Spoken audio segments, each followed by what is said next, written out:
I'll be right back. Gonna get a drink of water. Hi, folks. Welcome to the fourth of 7 webinars on accelerating climate change education in the Manitoba K-12 education system. I'm really thankful to welcome Erica McPherson and Christy Allen from the Prairie Climate Center here today to present the fourth webinar on climate justice. And I'm going to introduce those folks in a moment. Before we get to that, if you can please respond to the 3 questions, introducing who you are, what grade levels or support teaching you are involved in, and your current level of incorporation of climate change education into your practicum if you're a pre-service teacher, or your practice if you are in the K-12 system. Hope that everyone out there in Manitoba is having a great day. Welcome pre-service teachers, in-service teachers, administrators, policymakers, support staff, whoever you are. We're really thankful that you've taken time out of your evening to join us today. I'm now going to introduce our 2 panelists that are going to lead us through the webinar today. First is Christy Allen, who also joined us for the first webinar to kick off the series. Christy is the Managing Director of the Prairie Climate Center. She completed her Masters of Science at the University of Calgary in Sustainable Energy Development, with her thesis concentrating on life cycle assessment of agricultural systems. This was preceded with a Bachelor of Science in Biochemistry with a focus on natural product synthesis and organic chemistry. Prior to starting at the Prairie Climate Center, Christy worked with Grand Council Treaty Number 3 and the 28 First Nations of Treaty 3 territory on various aspects of climate change policy, mitigation, and adaptation. She also spent a few years working in the agricultural sector on analysis and research of Canadian wheat and barley. Also joining us today is Erica McPherson, who is a Winnipeg-based filmmaker who brings unique perspectives of themes of social and environmental justice. She served in the community on many artist-run center boards as a mentor and as a co-founder both of the St. Norbert Arts and Noong Now Festival. Currently, Erica works as a documentarian, bringing together climate science and the story at the Prairie Climate Center. So many of those fantastic videos that you can find on the Prairie Atlas, the Climate Atlas, was in part the work of Erica. So I'm thankful that these 2 folks are willing to join us today and share some of their expertise. I will hand it now over to Christy and Erica.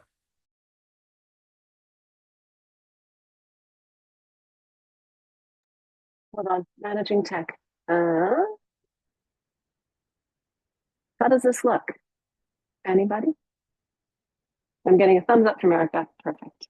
Hi, everybody. I'm so glad you've come to join us. Maybe you've seen me twice, and I'm sorry for that in advance. But so today we're going to be going through climate change and climate justice. And so myself and Erica will be walking you through this. We might have a bit of a conversational format for the day, so just be aware if she interrupts me, it's not unexpected. And I'm really happy, Will, to notice that the 7th webinar that's been added is also on climate justice part 2, because as we were going through the slides today, I was like, this is a really big topic to cover in an hour. So I think we're going to give you a nice primer and some of the approaches that we use at the center in terms of sort of integrating climate justice and moving forward on this topic. And so we'll walk you through that today. But to start, one of the first things that maybe we'll get to today and we'll talk to you is the fact that justice starts with acknowledgement and recognition. So I'd never take this lightly, but the land acknowledgement. So we are coming to you from the University of Winnipeg. We are an internal research center. And so we do all of our work out of the Treaty 1 territory, which is the traditional territory of the Anishinaabe, Cree, Oji-Cree, Dakota, Dene, Dakota people, and the whole land of the Métis Nation. The electricity that we are all zooming in from today at the University of Winnipeg comes from infrastructures that are located on Treaty 1, 3, and 5. And the water that you'll see me periodically drinking through throughout the course of the webinar comes from Shoal Lake 40 in Treaty 3. So I encourage you to take a moment to sort of reflect on the lands that you're coming from if you're not in Treaty 1, but also just acknowledge that the space of acknowledgement is the first step in sort of moving towards a justice. And then we start to talk about these processes of really creating a just future, which require our understanding of sort of how we take up space from where we are. So if you were in part with our first webinar, you heard us talk about the Prairie Climate Center. We're going to bring a bit of a different feature of our center to you today. So we are an internal research center based at the University of Winnipeg, and we really focus on evidence-based climate change communications. What does that mean? We tried to take this really high-level, robust climate science and information and translate it into a way that's useful, meaningful, relevant, relatable, so that people can take this information and integrate it into sort of their daily lived practice. So whether that's decision-making, policy-making, education, all of these different elements. And so what we've learned and what we know is that everybody is living in the world very differently. So this information needs to be presented and shared in different manners. So we have a pretty diverse team. We have adaptation specialists, data people who you may have heard from a bit more in our first round. And today we're going to focus a lot more on sort of our filmmaking and our narrative storytelling side of some of the work that we do, because we know that storytelling is such a powerful component around moving forward in the state of climate change that we are today. So I encourage you to take a look at our site that I guess it's our flagship tool is the term we usually use. It's called the Climate Atlas. And if you didn't get to check it out in the first webinar, go back and take a look at the recording. Matt did a very lovely walkthrough of it. The first round that we did for this, we started to frame a few questions just around what to consider as you're listening to these webinars, I think in general, because one of the things that we really like to do at our center is take the really complex topic of climate change and create resources that are useful. We don't want to work in a silo. We don't want to work in a bubble. So we do our best to work with educators and create resources that can be used by educators, but what do you actually need? That's a conversation that we need to have, and we're happy to have that. But if there's anything that screams to you that you're like, I need this as a teacher, I need this as an educator, this is something that's really been a hurdle to me in getting this into my practice, let us know. We can chat. We can work on that together, because we work on premises of knowledge cogeneration more often than not. So today we're talking about climate justice. What is that? I don't know if anybody wants to throw some thoughts in the chat as we're going, but it's a really big topic. So there's, I think the term justice it's a big movement. And there's been various forms of justice, and it's a bigger topic than I think we can cover in a section. But when it comes to climate justice, it's really putting sort of the concepts of equity and human rights at the core of decision-making for all of climate change and climate action. So we're very much in a space where I would say, and Erica, you can interrupt me, but we're in a space where we are now taking climate change a bit more seriously, and especially in a space that we work at the Prairie Climate Center, it's a bit more around adaptation and responding to climate change. And so it's making sure that as we start to plan for climate change and responding to these impacts, we're not exacerbating the already existing social structures and inequities that we have already built a lot of our system on. So how do we ensure that we move forward in a phase where everybody is equitable? That sounds like a large task. So how do we do that? First time we do it. Yeah. So when we think about it, there's sort of two. I want to interrupt you for a second. Yeah. I just want to interrupt you to apologize for not interrupting you on that last slide, because you had asked me to interrupt you. So you can move forward now. Yeah, thank you. Just to distract me. So increasingly, I would say we work in this space of adaptation around climate change. So we're seeing the impacts. I think any one of us sitting on the call can point to events this summer, last winter, over the past year, over the past 5 years. We're like, yes, these things are becoming increasingly aware of climate change. So there's this big bubble of climate change planning and knowing what we were planning for. So we'll touch a bit on like what we are planning for and how do we know this. But then there's also this really huge bubble of work, which is around equity, which people have been doing for years and years. And as we start to move forward, when we do more climate change planning, there's sort of just an increase in how do we bring these two pieces together so that we create climate change plans that are equitable, and we start actually taking actions that consider everybody, as opposed to really just starting to plan for the same way that we used to, which doesn't consider everybody's perspective. And so when you start to bring these two pieces together, you start to get to some of the elements of climate justice. which is no small task. And eventually the goal with a lot of things we do is bringing this sort of climate justice lens to all of the planning that we're doing.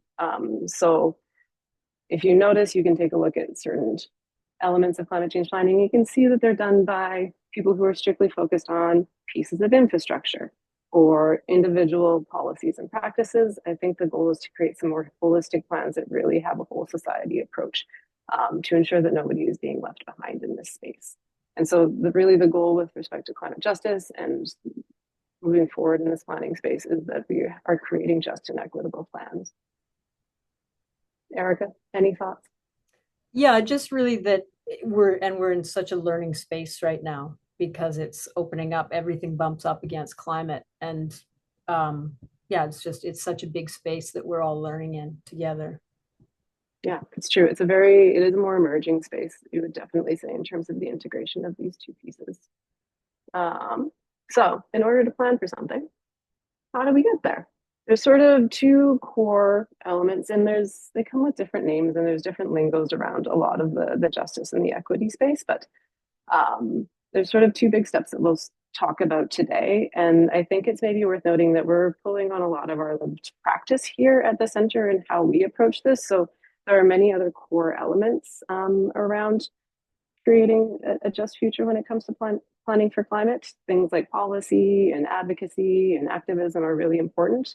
What we're going to talk about today is really sort of understanding and recognition of equities as we begin in the planning process, inclusive and equitable and collaborative processes moving forward. And that really involves these spaces of storytelling and narrative and bringing and uplifting voices and integrating them into processes.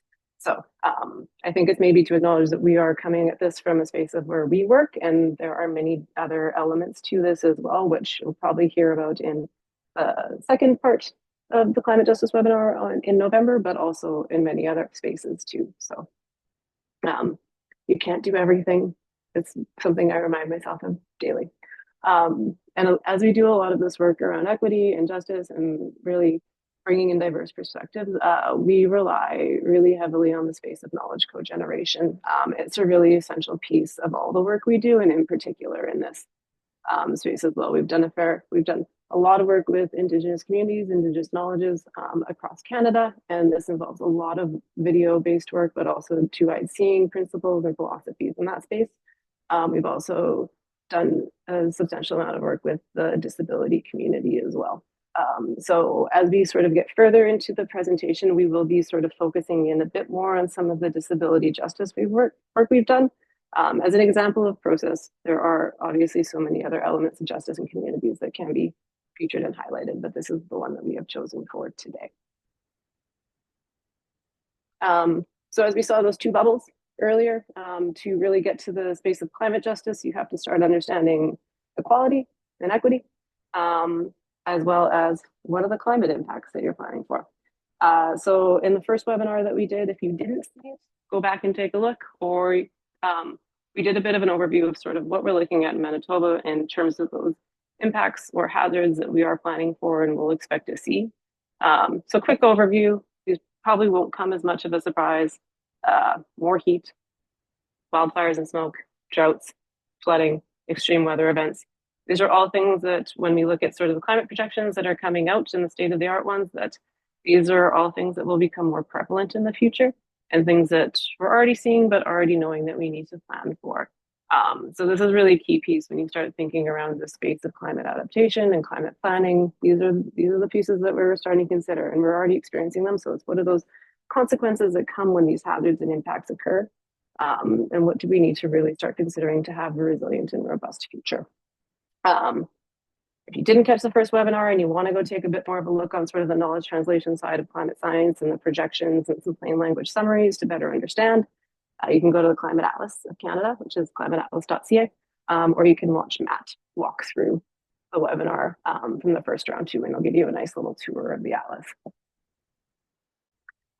The other side of this was understanding inequality. So if we want to bring together climate planning with an equality lens, or an equity lens, then you need to understand what inequities are. And this is a space that I would say is ever growing and becoming ever complex on how it is defined. And so I think there's increasingly acknowledgement that there's so much intersectionality in this space.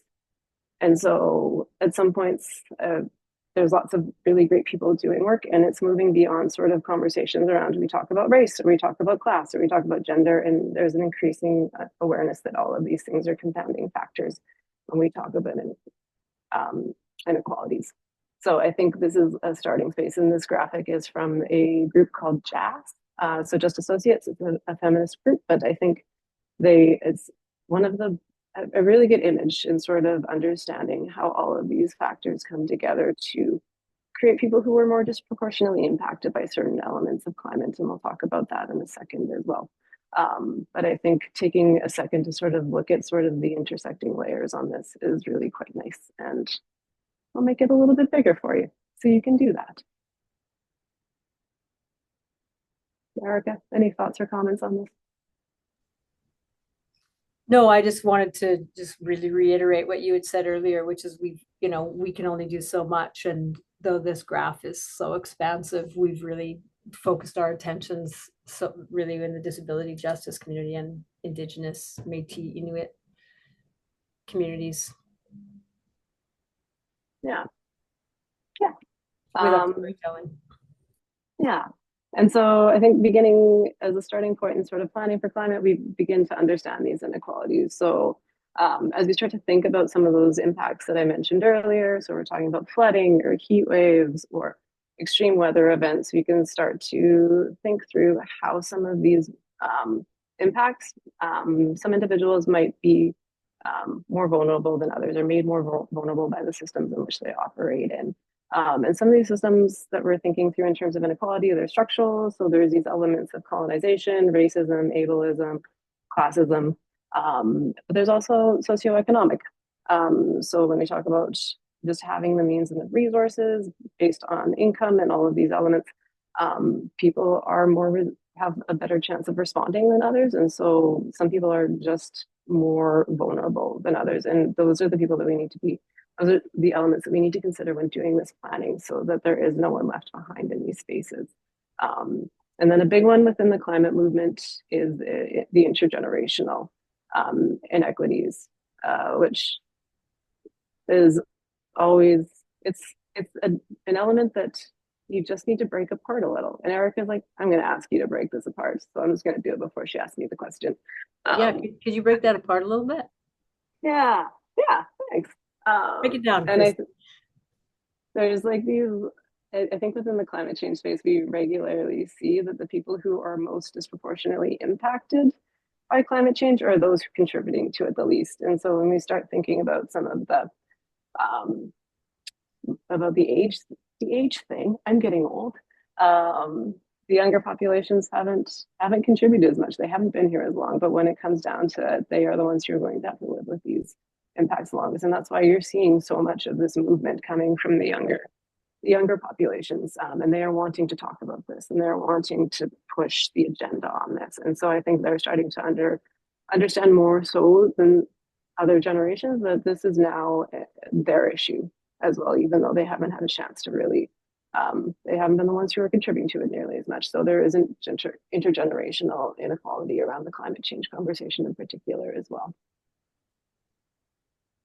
I'm just looking at that diagram from JAS, and one of in the outer ring, one of the titles is patriarchy. And it's just interesting because that could be like the overarching theme of that whole diagram, with everything else as drop-down menus underneath that. It's very true. It's also the reason my skirt doesn't have pockets today. So there's many reasons to be angry at it. Did I change slides? There we go. I changed and I moved back. And as you can see, there's so many intersecting levels on this diagram of all the things that contribute to inequalities. There's really a large element of this that is built into this local and lived experience. There's only so many things that you can consider in the world and plan for when you don't have a lived experience. And this really speaks to sort of the need to have as many people as possible at the table when you're planning and when you're considering the impacts and the consequences and how to move forward. And these inequalities really present themselves in all aspects of society. So you're looking at housing, transportation, food security, access to services, health outcomes, participation, decision-making opportunities, environmental health, economic opportunities. And so it's sort of the space where there's, just like climate change, there's no sector that should not be considering this, because it is really built into so many of our structures when it comes to trying to move forward in equitable space. And one of the things that I always comment on working in the climate change space is we basically have everybody come to us. We understand sort of the nuances of climate change and how the climate will change and sort of the process of planning, but I feel like every sector comes to us. We deal with educators, we deal with engineers, we deal with planners, public health sector, drama, theater, arts. It's really, everybody is now intersecting with this. And it's the same when it comes to these conversations around justice and inequality. Everybody needs to be considering them. So when we create plans for climate change adaptation that are relatively holistic, you know that you need to be thinking about these elements of justice and inequality as you move forward with them. Okay, so now we have done a bit of background on what inequality is. We've done a bit of background on what the climate changes are going to be. How do we bring together? What are we thinking about when we hear that climate is going to change? How are different populations going to be impacted? One of the ones that I bring up on the left side of the screen is around Hurricane Katrina. And I know it's an American example, but I bring it up just because it's a bit timely in the sense of some of the research that's coming out. Because it's been 2005, 2006. It's been almost 20 years. And so they're actually now just doing some long-term studies on impacts and secondary impacts of this event. So there's some really interesting information coming out around how the acute impacts, where there was Black and low-income neighborhoods were more disproportionately affected, lost more infrastructure, had a longer time sort of dealing with evacuations, delayed return on migration, and had post-disaster job loss. So those acute impacts were definitely felt in Black and low-income communities more than white and richer communities. But now, 20 years later, we're seeing that some of the secondary impacts and long-term impacts, such as mental health and recovery financially, are also now a stronger issue. So I think as we go forward and we start to talk about climate change and how climate change is exacerbating some of these events, we're going to start hearing these longer term conversations to how these secondary impacts are starting to play out 20, 30, 40 years down the line. So I think that's really interesting and just really timely, because I think it's been in the news in the last couple of weeks around some of this new research that is around secondary impacts. Another great example of sort of the disproportionate impacts is the heat dome in 2021 over in BC. When they had the final report come out around it, there was just over 700 deaths, and 67% of them were individuals who were 70 or older. So elderly populations, often living in more isolated settings. I think it was about 50% were in isolated settings, were the ones who were dying in these heat dome events. And then another 80% were on the chronic disease registries. So we talk about things like health equity as well, and knowing that there are certain social determinants of health that make people more vulnerable based on some of the systems and the structures.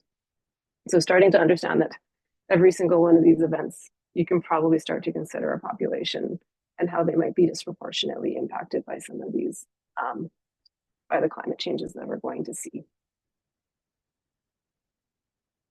And this is just a bit of a reiteration of the last slide, but we're seeing these events and we are trying to, as much as possible, risk reduction, mitigation of risk, and how do you do that in a proactive manner? And I think the reality is you need to start recognizing who is going to be disproportionately impacted so that they can be considered a priority in these planning processes.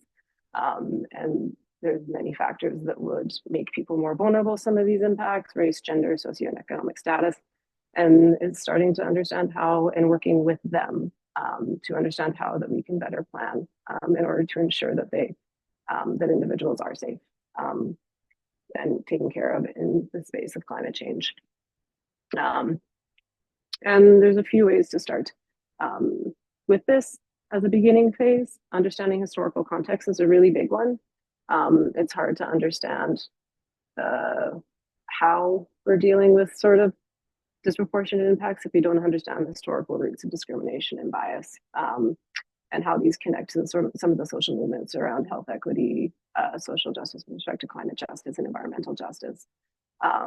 We do a substantial amount of work working with Indigenous communities and two-eyed seeing and diverse ways of knowing here at the Prairie Climate Center, and it's a substantial piece of work it's a substantial piece of our work, and it's really understanding how that planning for climate change and these traditional knowledge systems are crucial to addressing the climate crisis, and understanding that our Western colonized approaches have not necessarily taken us to the places that we need to go, and really understanding how to really integrate some of these knowledge systems so that we can move forward in a better way.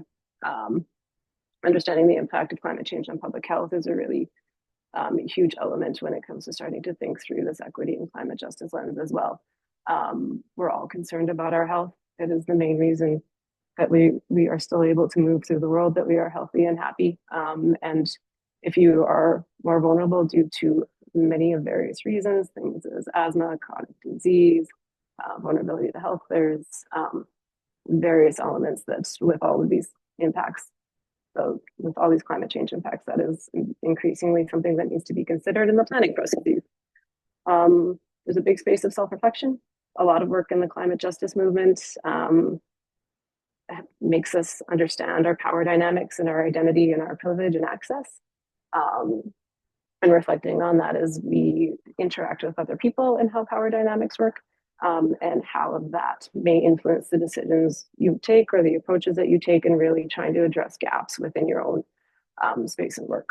And similarly, cultural humility is sort of about recognizing that we do have these biases in our perspectives, and where we need to really bring in perspectives of other people into our planning processes, because without diverse perspectives, we're going to be planning for a world that only caters to specifically, for instance, me, and that's not really going to work. I think you need to know what everybody is dealing with on a lived and daily basis in order to plan spaces that we can all live in an equitable fashion.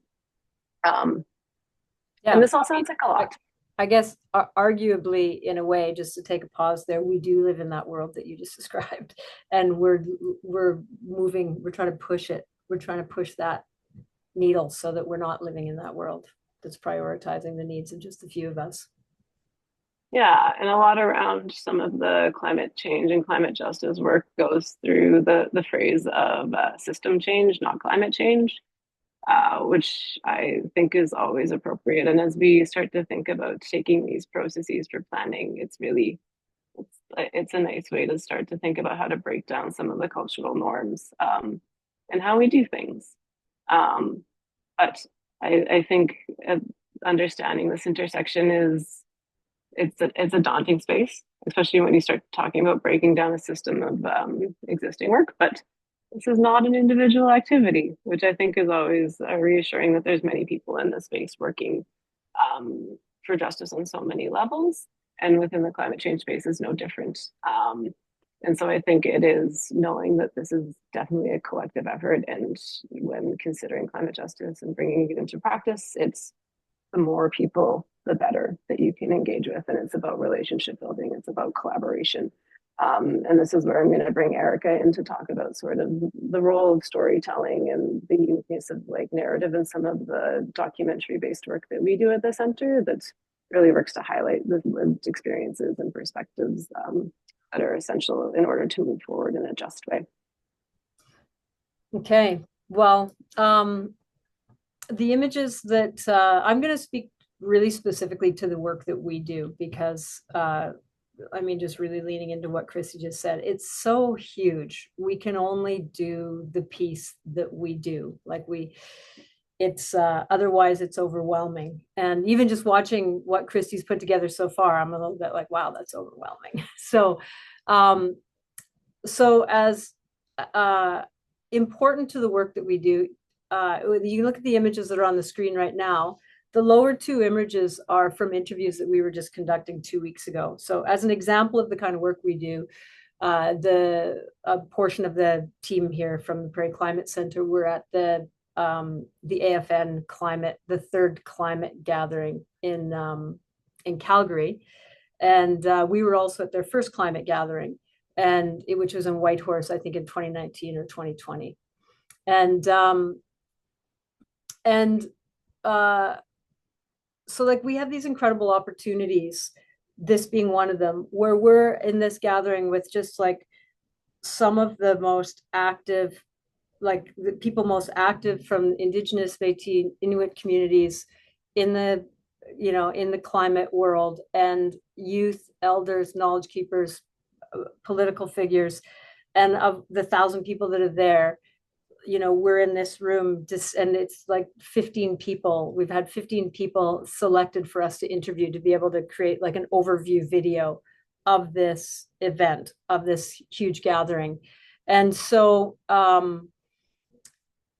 mean, it's incredible on one end how diverse those 15 voices are, all of the different experiences that those people are having and what they're bringing, and at the same time, the thread of commonality through all of it.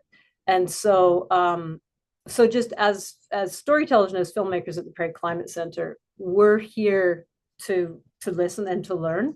You could probably go to the next slide there, Christy, just because there's some notes on there. So we're really here to listen and to learn and to understand. And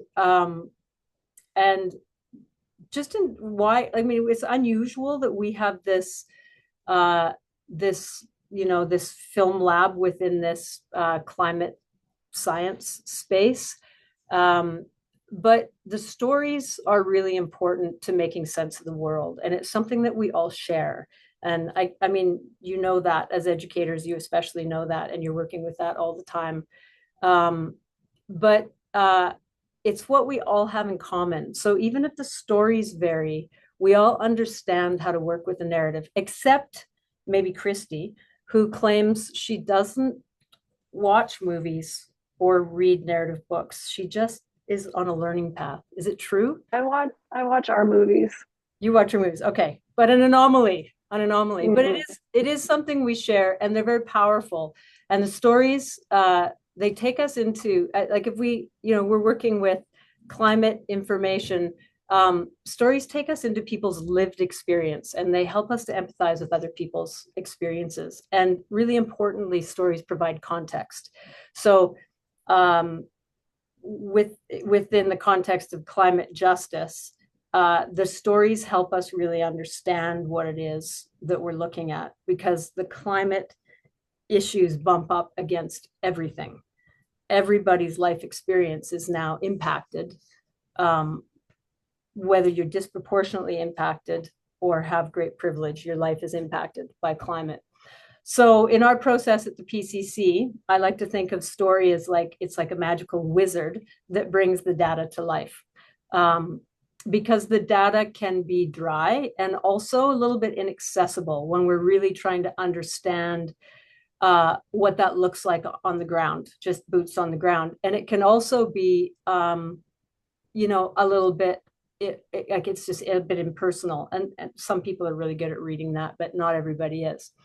And story is just a teaching tool for learning. So I've included an image here from this summer. We spent a couple weeks out in Bella Bella, which is quite a remote First Nation off the west coast of BC, kind of between Vancouver Island and Haida Gwaii.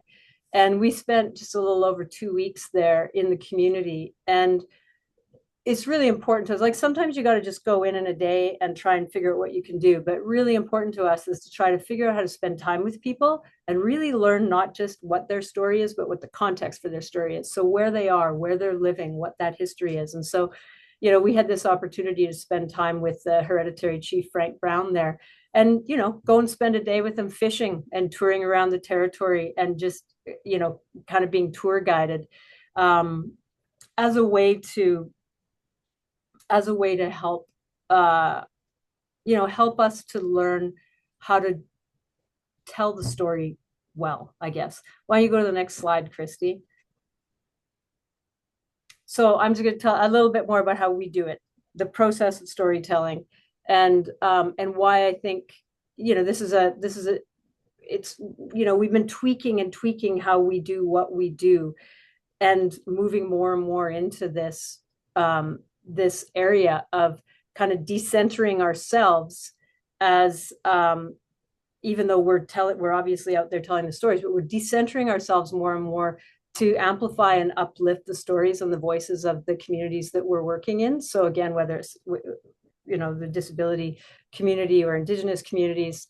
And ironically, I've included a photo of us decentering ourselves out in Ocean Falls. But the reason I chose this photo to show is because one of the things that we also do when working in community, and again, Indigenous communities, disability community, whatever, is we engage with the people from within those communities to help us find our way through. So in the case of Bella Bella, we worked with a young filmmaker from the region, Tavan Wilson, who's there in the photo with Marcel and I, who are the PCC filmmakers. And he was with us the entire time.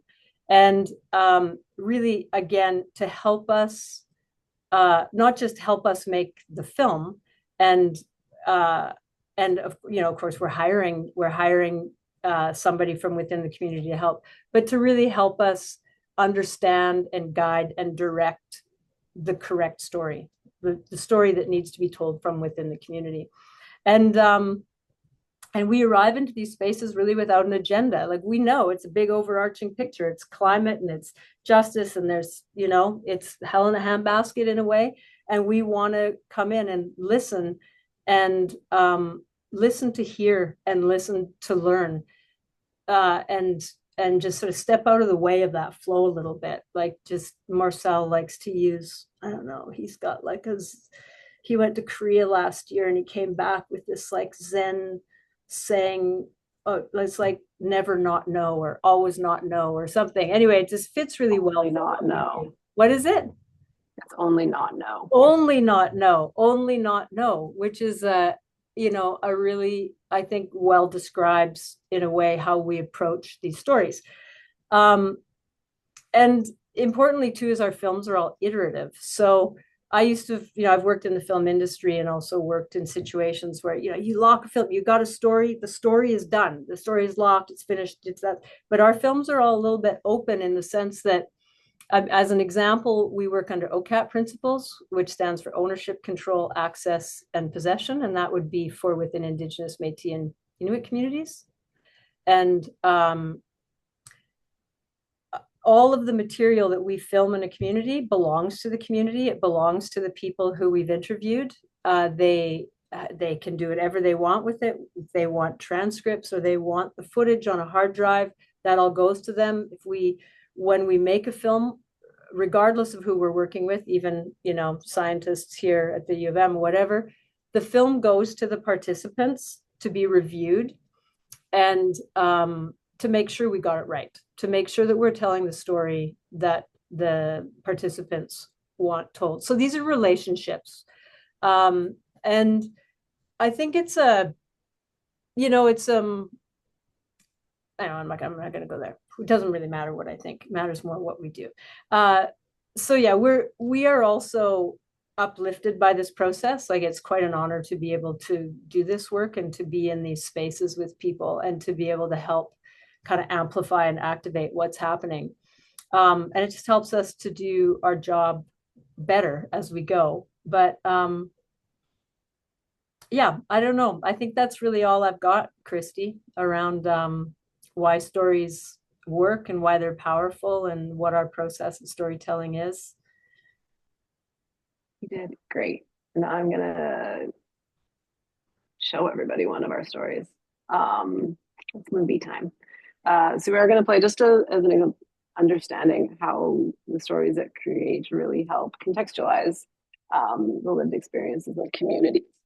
We're going to get Evan to play one of the videos that we have that's focused on reconnecting with land and developing a culture camp in Lubicon Cree Nation.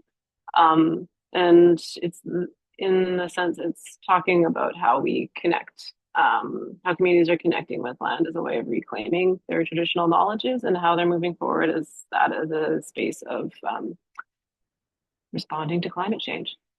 Evan, can we get sound and audio at once? What do we think?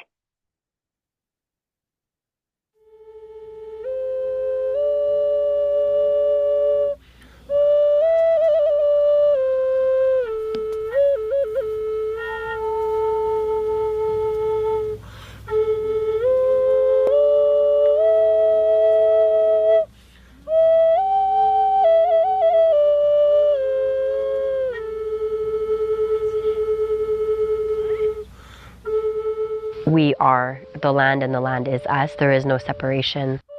That's why it's so important to be out on the land. The reserve system and the Indian Act have really separated people into these little confined spaces. So you have to stay on this reserve. We had to have land passes to leave.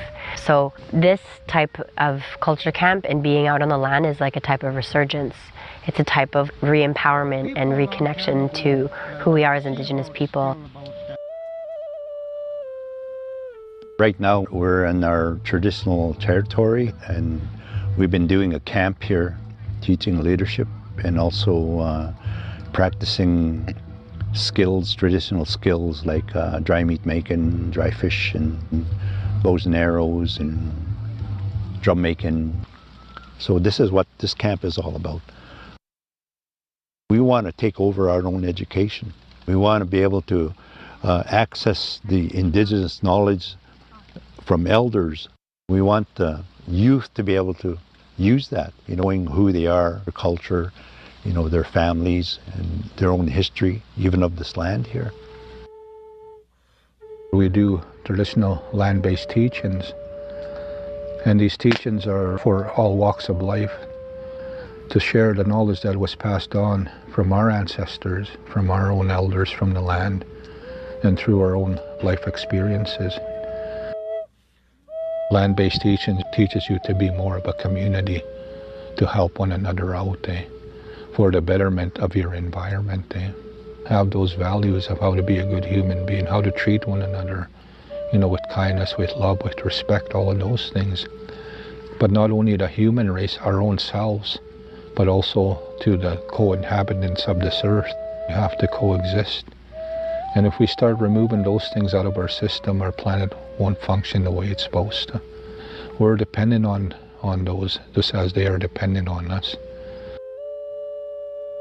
Indigenous philosophy and ways of understanding the world is through a reciprocity with Mother Earth.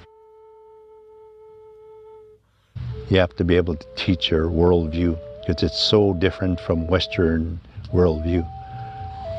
But then there's ways of being able to blend the two, because that's what the teachings are of our elders. Indigenous knowledge needs to be upheld just as much as Western science does. It's so pivotal at this point in time with what we're currently facing in climate and on the land.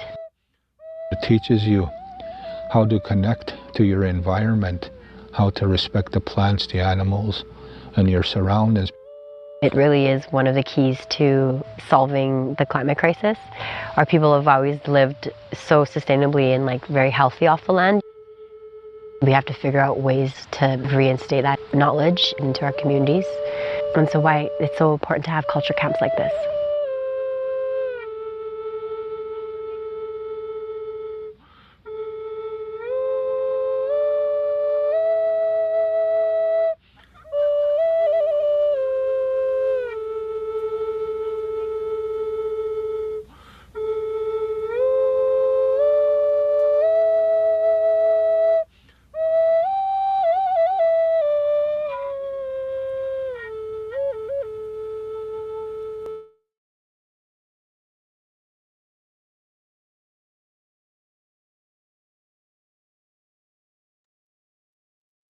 I'm trying to figure out how to share my screen again, everybody.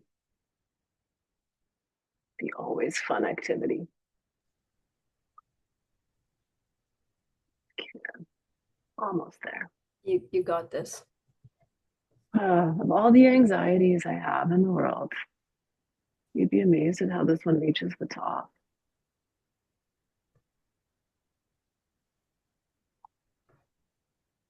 Okay, how's that look? Erica, does that seem all right? Looks good. Yeah, so that's just an example of one of the many films we have. I think we have over 80 on the site, but really working to highlight sort of narrative and story around perspective.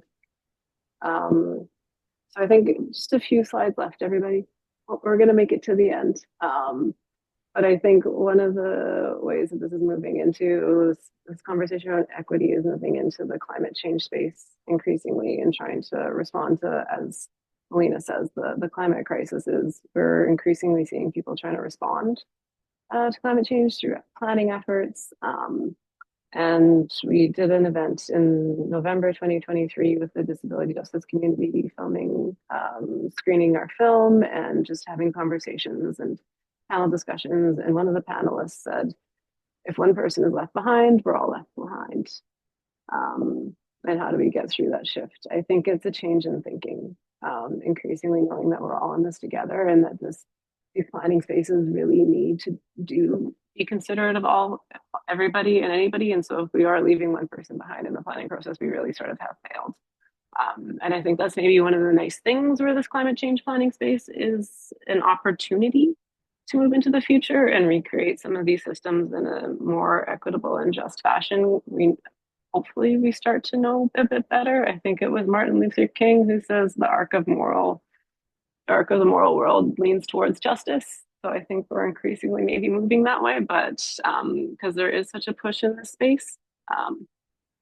And that's maybe where we start to think through that the space of equity is not a new conversation. We've been fighting for equity in so many of our systems forever, but the integration into this climate change adaptation space is relatively emerging. And as Erica said at the beginning, it is a relatively, it's a new space. So we're working at this a little bit, learning as we go. But I think the reason that it is emerging right now is because the space of climate adaptation is also emerging. So I said it in the first webinar as well, but we're increasingly seeing these impacts. And so many more communities, nations, municipalities, provinces are taking the space of responding to climate change more seriously. And there's an increasing push to just have adaptation plans that are more robust, that we can get ahead of some of the hazards and the impacts that we are going to see. And one of the big things around the equity space is what might be a bit of a jargony term, but it's called procedural justice. But I think it's a really, as someone who really likes processes, I think it's a really essential space. We often talk about recognizing the disproportionate impacts, but procedural justice is how do we integrate this into all of the activities that we're doing. And so when it comes to planning for climate change, like so many of these circular planning processes, you identify the consequences and the risks, and then you start to develop actions to respond to them, and then you monitor and evaluate. And so often people are like, well, we'll think about this at the beginning, and then we'll go ahead with the planning, and that's it. But it's something where it's, as we start to integrate these perspectives and voices and have people at the table, it needs to be throughout the entire process, including the development of adaptation actions, including the monitoring and evaluation of these actions. Because in many cases, the best laid plans of mice and men can go wrong. And one of the examples that we've heard from our work with the disability community is that on the left, we have a picture of bike lanes, which is so many people think is a great climate strategy moving forward to enhance active transportation, reduce greenhouse gas emissions. But if you're in a wheelchair, they're a disaster because you can't get to the sidewalk. So you're actually creating more physical barriers for certain people who maybe weren't included in the planning process of these. And so it's starting to think through that, yes, we do need to have these really innovative examples, but we need to have all the people at the table so that they can be implemented in a really equitable fashion. And that's just one example. And I'm sure we can all sit around and sort of think of and point to a few places where design and implementation have not served everybody in a community. So it just really speaks to the need to keep everybody at the table for the entire process. And that sort of speaks to the slogan that was originally developed through the disability justice movement, but I think increasingly it's been brought into a lot of the justice movements, that is just nothing about us without us. And so when we're talking about sort of developing plans, policies, programs. If these policies, programs, services are catering to a community or delivered to a community, they should not be planned without feedback and input, because otherwise chances are you're going to miss something. And so it's something that increasingly within the climate change space, as we start to plan for a future, how do we include these voices so that we don't leave out perspectives that are really essential to making something really successful. So. Yeah, and I think importantly within that also perspective, you brought up earlier the idea of cultural humility, and also we talked about decentering ourselves and amplifying other voices and stories. And it's important also to frame this piece about nothing about us without us. Also, not that, you know, we as dominant culture are bringing people to the table, but that it's even more integrated than that, that we're really able to decenter ourselves. And yeah, it's just a little bit more integrated, a little bit woven, that those voices are actually woven in from the bottom up, not that the bottom up is built and then they're brought in. Does that make sense? No. Yes. You were. I was reading the comment. Reading a comment in chat. Yeah, just it's like a next layer, a next level of integration. Is not sitting around the table and figuring out the one or two, like the token voices that need to be brought to the table to help make decisions, but that from the bottom up, everybody's integrated. Yeah, and I think it's increasingly sort of a space where we need to deconstruct a bit of our regular expectations around how we do projects and planning and things like that. And something that we often talk about at the center is we do a lot of work that's funded through the federal government or provincial governments or sort of institutional bodies, and they often are shocked at sort of that we move with the time and space of the communities that we're working with. And so they'll come back to us and be like, well, this is slow, or this isn't how we expected the budget to look. You didn't spend any money on materials and supplies, but you spent it all on sort of engaging and connecting and collaborating with community. And I think it's sort of breaking down those norms to be like, well, this is exactly what this should look like. And it's moving with space and meeting people where they're at in order to meaningfully engage, because everybody has different capacities and willingness and expertise to offer. And so it is a bit of understanding the being adaptive to be adaptive, and understanding diverse partnerships and knowing that we don't all sort of walk in the world in the same way. And that's a good thing. Yeah. And I think that is sort of it. And I'm gonna you can reach out to us at any point. I highly recommend, if you're interested in storytelling and video, go take a look at a few more of the videos, or if you really like video, reach out to Erica, because she is great at it. If you have any questions about the PCC or otherwise, you can reach out to me. We really appreciate sort of you listening to us for today. I think I'll defer to Will for a second. We do have another video that is, I would say, a fair bit longer. It's about 13 minutes. It's around the collaboration between disability advocate from here in Manitoba, Karina Cardona, amazing human. But we didn't want to stick it in the middle of this in case you didn't want to watch 13 minutes of video, because as someone as self-proclaimed doesn't really watch video, it's a long time to be stuck on a hook. So I think Will's going to close this off. We're going to do sort of any Q&A. And we will play this video if you want to stick around and watch it. But it will be done after that. So you won't be missing any other dialogue or conversation. It'll just sort of end. So options galore. You get to determine for yourself. Maybe we can put the link to the video in the chat. Yes, also we can do that. And then you can watch it on your own time as well. Choose your own adventure, folks. Yeah. I want to extend a huge thank you to Christy and Erica for this presentation. It's been so helpful for helping me understand the intersectionality of climate change education. And I think, it's a reminder that climate justice is present in our classrooms and in our education system, because across Manitoba, we have climate refugees in our classrooms, right? Even on campus over the summer, we had climate refugees that were being housed in facilities at the University of Winnipeg.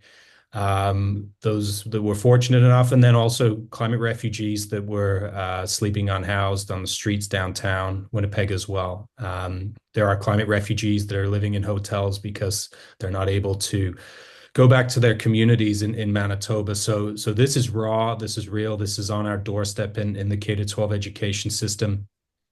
And I'm really thankful that of your work and that of the Prairie Climate Center more broadly, because what you've shown us today is examples of allyship, and you've amplified the voices of marginalized folks across Canada that allows the Prairie Climate Center and you folks to be conduit for those stories coming into the K-12 system's classrooms, right? So, Erica, you said that stories are key to making sense of the world, and that teaching stories is a tool for learning. And the K-12 system is 12 years plus kindergarten of trying to make sense of the world, and it's a reminder of how powerful and important stories are for that. And I think in addition, like what's becoming increasingly clear across the world is that ecofascism is directly connected to this concept of climate justice, right? When there's a breakdown in understanding these stories, when there's a breakdown in solidarity, that's when marginalized folks are targeted by, white Western men predominantly as the reason for climate change, and it's just nonsense. So, part of this work of sharing these stories in the classroom is to build solidarity, to build democracy, to increase deeper knowledge of how this issue of climate change came about, and who is at the sharp end of the point of facing the worst impacts of climate change increasingly. And again, it's on our doorstep in Manitoba. So I want to thank you folks both for your work. If anybody has any questions, please throw them into the chat or the Q&A. Just while we're waiting for any questions to come in, Erica and Christy, I wonder if you could share maybe what your biggest insights of doing this work have been, and any things that you think are beyond what you've shared today are really critical takeaways for teachers in the K-12 system. So thinking about stories and their power, what do you think are the key things that K-12 teachers need to take away from this webinar? Can I go, Christy? Yeah, go. Okay, two things. One is, I think, really critical, is that we don't fall prey to the idea that the next generation will deal with this problem. It's so destructive, and they're already terrified. And so it's really incumbent on us, I think, to there was the Chief Darlene Commigan. We interviewed her in Northwest Angle a while back in the spring, and she said something that was so powerful, worded it so powerfully. She said, I listen to what the youth are afraid of. I listen to what they want and what they need, and I take that forward. I take that forward as an adult into the world, and I try to help implement those changes, and not thinking, well, I'm older, I've done what I'm just going to move on in my life, and those guys can take care of it. So that's a really important piece. We're here as elders and as guides and helpers, and we have to be involved in this process as well. So I think it's not just doing that, but also making sure that youth know that they know we've got their back. That would be one piece. And the other piece is really just riffing on something that you said, Will. Oh, it just vanished from my mind. So if it comes back, I'll say it. It's funny. It just, how that happens, eh? Speaking of old people, Christy. Ages America. It literally just, I was something while you were talking, I was gonna, anyway, it'll come back. I'll let Christy go. Yeah, I mean, there's lots of takeaways. Some of the ones I have are quite boring because I do a lot more of the procedural and dealing with funders and administrators. But I think there's just something about being genuine in inclusivity that I really just come to realize is so essential. And it's something that didn't really dawn on me when I've worked like in communities, because it was something where I showed up and was there with such intention, but so often that they'll put things like Indigenous engagement or like inclusive processes in as like a requirement. And so people do it for the sake of checking off boxes. And I think it's something that really needs to be thought about critically and integrated into full processes. And just it's just something you need to show up for and you need to put effort into. And it's really rewarding effort at the end of the day.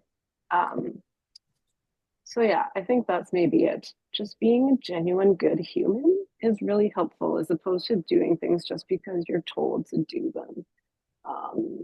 Which is, I don't have a cop out of an answer, but what I have. Be a good human, please. I like that. I remembered what I was going to say, and I also read Kaylee Monroe's question and can respond to that as well, and Christy probably can as well. The other piece I was going to say is it's okay to have, like, I mean, I know hope is a muscle and you have to exercise it, but it's okay to have that and to really, because I have a kid, and so if you live in a house with a kid, you have a sense of responsibility to help them know it's okay. It's going to be okay, even if at times you don't think it's going to be okay. And there's just this kind of sense that you have to do something, and it doesn't really matter what it is. It doesn't have to be everything. And it doesn't just have to be, taking your own bags to the grocery store or whatever, but that you can do something. You can do something, and that's okay. And if it's even talking about, so Kaylee Monroe has asked, and now I'm moderating this webinar. I live in an area that is rife with climate change denialism. As an educator, what's the best way to address this meaningfully? We talk about this sometimes. We haven't had a good conversation about it in a while, but one of the things that I have noticed while I'm filming is that like out in places where people are maybe a little less willing to talk about climate change, is we just don't say climate change. We talk about, like, people in rural areas especially, they understand environmental changes. They see them, farmers and people living on the land. And you can just talk about the environmental changes that people are seeing. That's just a simple thing that I know, and to address it in ways that are meaningful to the people that you're dealing with that are climate deniers. I would add to that. I actually feel like we haven't talked about it as much lately, a little bit because we work in the adaptation space and everybody is noticing that the world is a bit on fire. But I think there's many ways that maybe, Kaylee, we could chat offline too and have a bit of a conversation that way. But I think getting into it through the observed impacts is one of the things that I find is been noticed through public polling and also our conversations in areas that are a bit more on the denialist side, where it's like if you're starting to build off what people are already experiencing, they can't deny that side of it. And so starting to talk about the changes that you're experiencing or dealing with in terms of drought and what that means for farming in the area, or what that means for wildfire smoke, and sort of all these elements that are already very noticeable. And on the adaptation side of things too, we don't talk as much about some of those touch point issues, like carbon taxing and reductions in emissions, and some of that economic transition where we hear about the and just like the political narrative, which is, I think, a bit more of like the part that pulls apart. And so when you're talking about responding and creating more robust and resilient communities that are economically stable, more just, more people are getting behind that conversation when you're trying to create resilience as opposed to take something away from them or cause an additional burden on them. So I find the adaptation conversation that we find ourselves situated in is a bit easier than some of the mitigation side of the conversation as well. But I'll put my email in the chat, and I'm super happy to chat more about it, because it is, the climate communications research is robust in this space, and we're also trying to figure it out a bit too. So yeah. Okay, fantastic. Thank you, Christy and Erica. Those were fantastic responses. And I don't have a link, but there's some research going on right now called the Five Canadas, which is basically surveying and categorizing different types of Canadian perspectives on climate change education and proposing solutions to deal with that. And one of the proposed solutions, which kind of echoes what Eric and Christy said, is to focus for folks who deny climate change on conservation, right? So particularly in rural areas, there is a desire and a need for farmers and rural communities to protect and conserve the environment because it is key to their longevity and sustainability. But it is a complex conversation, and I would echo that this is really critical work because climate change will impact everybody, and this idea of cross-political perspective work on climate change education is absolutely critical because this cannot be a left-leaning urban concern. This has to stretch across political boundaries, and it is unfortunate that it has been so highly politicized, wrapped up in the carbon tax debate of late. But this work has to happen everywhere, and there is increasingly curriculum connections that justify your need to talk about this. But to Erica's point, maybe you don't talk about it as climate change. Maybe you talk about it as a changing environment, protecting communities and conservation. Any other questions for our fine panelists today? I also threw into the chat a link to another film we did. I just realized might be relevant. It's called We Didn't Start the Fire, is Youth Activism, Climate Crisis, and Mental Health. And it's interviews with a series of youth activists, and it's animated. But that could be useful too. They talk about how hard it is, and they also talk about what gives them hope. So go check out those Climate Atlas resources, folks. Before we get to the final video, I just want to share, let's see here. Share. If you're interested in learning more about this stuff and you are a pre-service or an in-service teacher or anyone in the education system, on Friday, Manitoba Social Science Teachers Association has their MTSPD Day at Chief Peguis Middle School. Clayton Thomas Mueller, who is an Indigenous activist and author, will be the keynote there. And there are over 50 phenomenal sessions, most aligning with climate change education and climate action and climate justice from folks in the K-12 education system and post-secondary system. If you're a pre-service teacher, it is just $20. It's going to be a wonderful day, and I hope to see many of you there. This is the fourth of 7 webinar sessions, and I'm so excited to welcome Dr. Mike Link for session number 5 next Tuesday, where he's going to be picking up on some of these themes that we spoke about today, with specific focus on age-appropriate curriculum for children. So how do we talk about climate change with children? Where do we bring in certain concepts and ideas? So that'll be next Tuesday from 4 o'clock, October 29th, Climate Change Education and Children. And we have Dr. Heather Krepsky on November 5th, speaking about climate anxiety or eco-anxiety. And as Christy and Erica alluded to at the start, we felt that we could not do just one webinar on climate justice because it is absolutely critical. So I'm so thankful that newly appointed at the University of Winnipeg, Dr. Latika Raising-Hani is going to be joining us to do a second webinar on climate justice, our final webinar in the series on November 12th. So we're really looking forward to that webinar.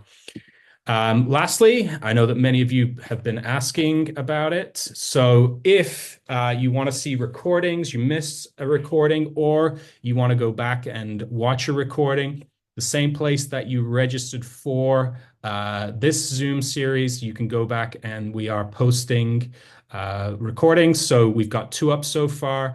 Later this week or early next week, we will have the 3rd and the 4th on, and we will continue to post these throughout the series, throughout the fall. And you are welcome to share this website with folks who you also think might be interested in this. And please do reach out to the presenters. They are just like Christy and Erica. They are really proud of their work and are really wanting to support this work, getting into the K-12 education system. So thank you again to our presenters, Christy and Erica. We've got the video link in the chat, but if you're watching this as a recording or you want to stick around and watch the recording live, you're welcome to do so. Thank you to our presenters. Thank you to our wonderful attendees today. So many of you, it's so heartening to see so many people take time out of their evening to have these conversations and to listen to folks who are doing the work. So thank you so much for doing that. And if we can hand it off to Evan, who is busy working in the background at all these webinars to play that video, that would be fantastic. And yes, hope to see many of you on Friday. And thanks again, Erica and Christy.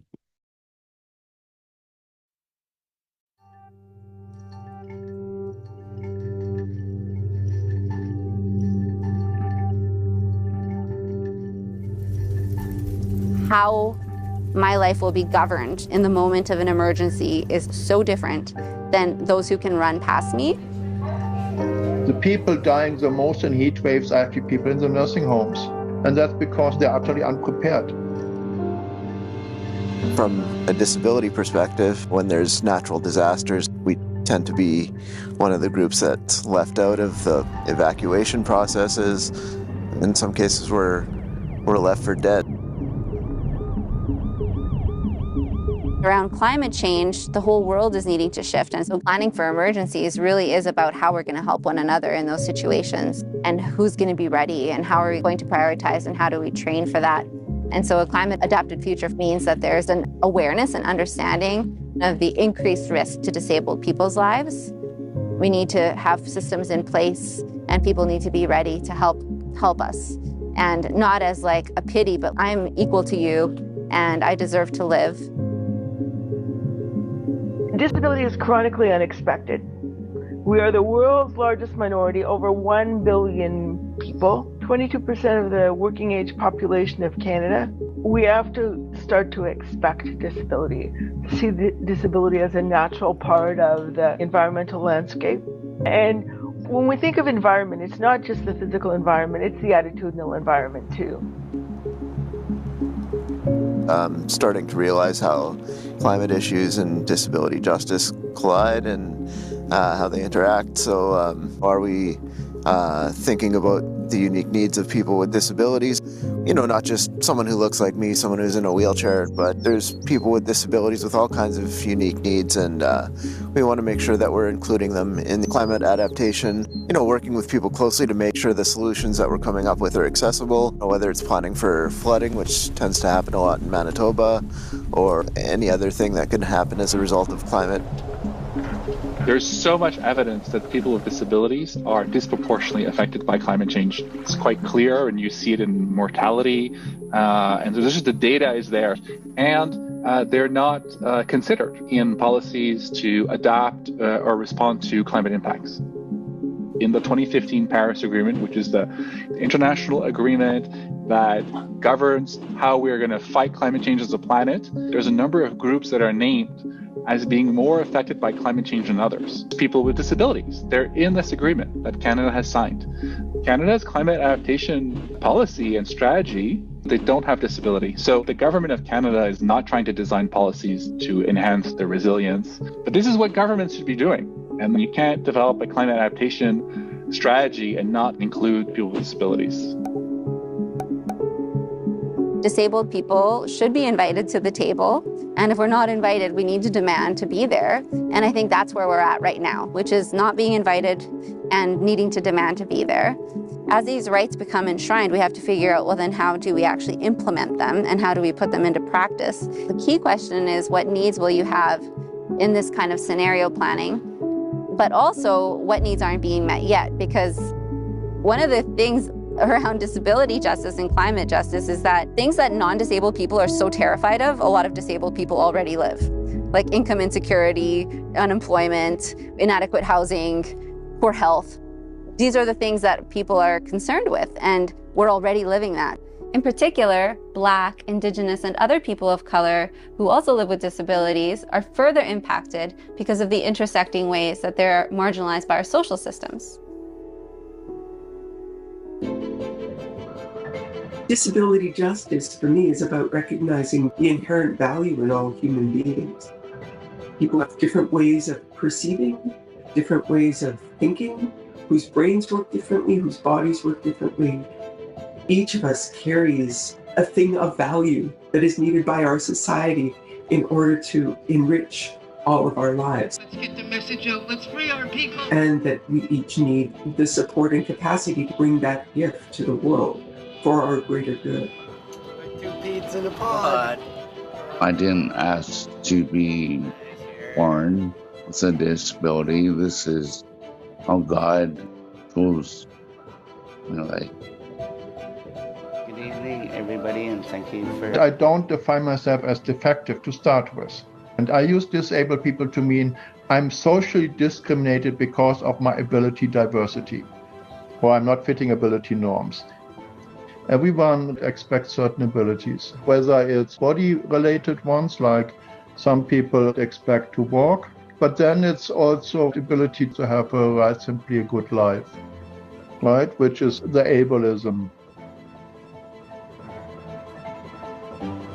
Ableism is a set of beliefs that assumes that people with disabilities are somehow empirically inferior and evaluates a person's worth based on our ability to produce.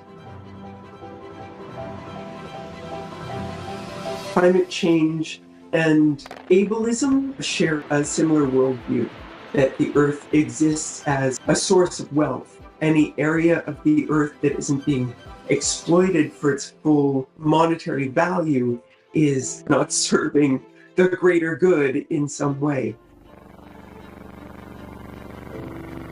The term fossil fueled ableism describes this connection between the expectations of what bodies are for and climate change that dates back to the Industrial Revolution.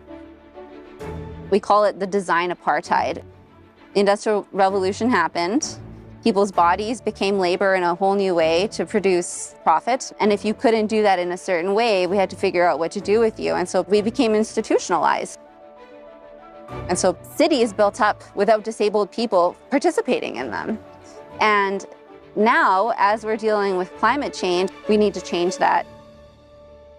A lot of things that have been done to make the environment more environmentally friendly in general for the non-disabled population has been developed without meaningful consultation of disabled people in the first place. And it acts to exclude people with disabilities. So, say if you close a lot of streets to motor vehicle traffic, that stops me from using that street. The new bike lanes that have been put in downtown Winnipeg that have little ridges in it that make it impossible for me to cross the street now. Nobody can drop me off near where those bike lanes are because they can't use them either. So there is this environmental ableism that assumes that everybody uses their body in the same way, that assumes that everybody stands up, is two-legged, and has a limitless amount of energy. In my conversations with people in the field of climate change, talking to them about the importance of disability inclusion, I've received pushback. So I'll give the example of, for a transition to a low-carbon society, we need a mass transit that's accessible to people with disabilities. So making your system accessible in the long run reduces costs and actually makes it more accessible not just to people who have mobility or visual impairments, but people with strollers, people carrying their bikes, older people. It really does make sense. And I've had pushback from climate experts who would say, well, that would cost too much. And it's fascinating that someone who's a climate activist is saying, basically, let's invest less in mass transit. So some people do have these ableist ideas that, a mass transit system can be okay even if it's not accessible for 15 to 20% of your population. For disabled people, our citizenship isn't fully realized. We're blocked from participation in society in so many ways. So with certain legislation that we have in place now, we're going to be working to reduce barriers. This is actually our chance to move away from that design apartheid and actually rebuild cities in ways that include more people, like to change transit ways, to change infrastructure in consideration of disability.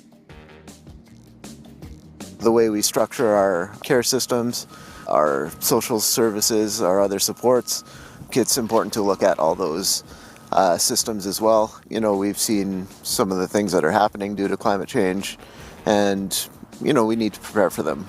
Not just thinking about what do we need to do to mitigate flooding or whatever, and we need to ensure that people with disabilities, they help co-create that better future, and that they're not just an afterthought in some of these processes. Disability is administered by government and in society and is monitored in so many ways. It's shaped so much by policy. So when it comes to climate, it's one of those cross-cutting issues where it just requires lots of collaboration from different levels of government and is a very complex issue about how we live and who deserves what. And so how do we connect those dots? And how can our voices and our experiences be counted for when we design those new systems? People need to be treated as equal. It's not 1900 anymore. People need to wake up, especially the government. Whether it's, you know, policy development or planning, or whether it's governments or NGOs doing that work, we need to look around the table, see who's there, see who's not, and if they're not there, why aren't they there, and how can we get them there? For us to really hold states accountable in terms of respecting and protecting the rights of people with disabilities in the context of climate change, we were going to have to start insisting on our inclusion. We have a new Accessible Canada Act, and yet we still have a climate adaptation strategy that doesn't include people with disabilities. So there are some inconsistencies, and maybe sometimes those are so grave that they take the form of human rights violations, and in that case, litigation is the appropriate response. Order in the court! All over the world, there's lawsuits that have been launched against governments on human rights grounds, and there's some by young people, and there's some by old people, and there's some by Indigenous people, and now there is a case to recognize and include the rights of people with disabilities in responses to climate change. People with disabilities or people who come into disability learn all kinds of innovation and adapt to living with disability. So the toolkit on adaptation is incredible from the disability community. Disability adds depth and texture and creativity to a lot of situations because we have to use creativity at a moment's notice. We have to get beyond the traditional ways of how the environment is used. Disability teaches me to be adaptable, right? And so when the normal way of doing things doesn't work, I've gotten really good at finding the other way, the life hack. Having a very limited set of options and figuring out what to do with it. You begin to view the world in a different way. It's a puzzle that you're constantly solving at so many intersections. Let's not miss out on all these, on this toolkit of like ways of seeing that would be really interesting to apply in this situation. Addressing ableism allows us to address climate change.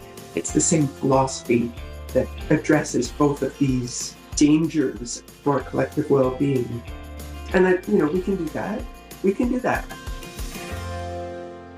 We got a lot of work to do.